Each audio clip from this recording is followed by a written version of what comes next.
What's going on, guys? God bless you. Carlos here with Serrano's Mobile Detail in Dallas, Texas. Thank you so much for joining me in today's video. Today we're going to be working on this Silverado. We're doing a interior detail with an exterior wash as well.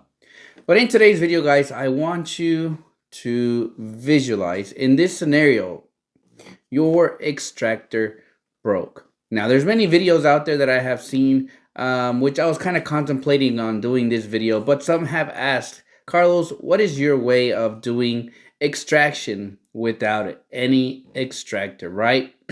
So stick around, and that is what we are going to be talking about today. The overall condition of this truck, it's not really in a bad shape. Lots of pet hair. They have some dogs, and he also has a pet supply store. So it definitely needed a lot of vacuum, a lot of pet hair removal. But for this scenario, we're strictly going to be focused on the seats. As you see, they're really not in bad shape. Just a minor staining here and there, light buildup, light little dirt here and there, but nothing crazy, right? For this scenario, you are going to be needing a steamer. You're going to be needing some product for your upholstery cleaning, and you're also going to be needing a vacuum and some towels. So first thing you want to do when you are starting, right?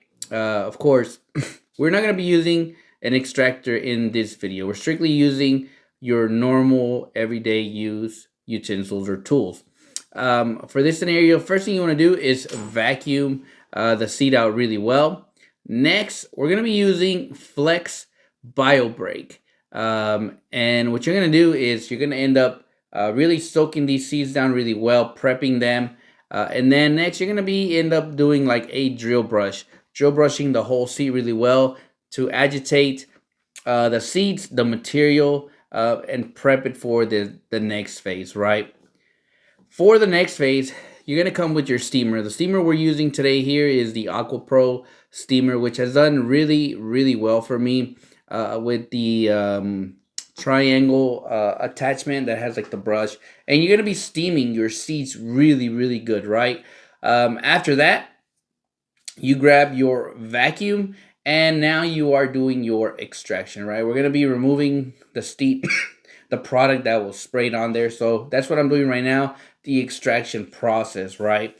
And then you are going to be using a drying towel. For me, I love using a drying towel, and we'll come back and just dry the excess of the steaming, and that should be all you need to do. Of course, if you want to put a blower on this after you do this, you can definitely do that as well, as that is going to help your drying process if sometimes you have to oversaturate them. But usually you really don't have to oversaturate them. So one thing I did do is I ended up putting Flex BioBreak and some Flex Ice inside the pump sprayer. I shook it really well. That way I'm kind of mixing the neutralizer with the BioBreak.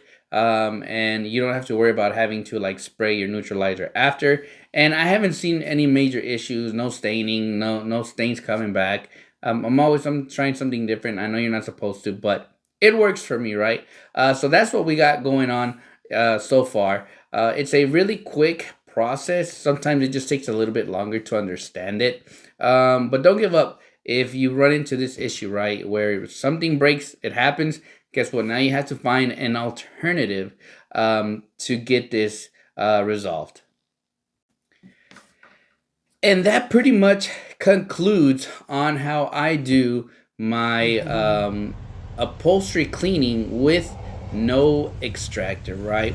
Extractors are amazing to have, but sometimes when starting your business, you don't have all the finances to get the extractor everyone has, right? It could be a Mighty, it could be an Aqua Pro, it could be a Sandia. Work with what you have, right? And in all truthfulness, a wet vacuum can do just as good or better than having like a professional extractor, right? But some people always think it does look bad, if you don't have a professional extractor.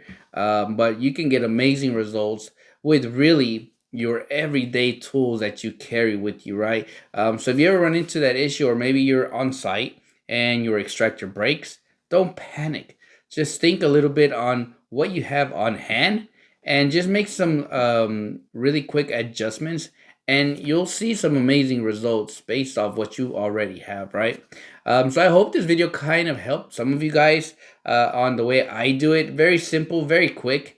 But some, like I always say, it's better, it's easier said than done, right? But I hope it kind of showed you guys a little bit of the way that I do things. So thank you so much for watching today's video, guys. As always, God bless you, and I'll catch you guys on the next video.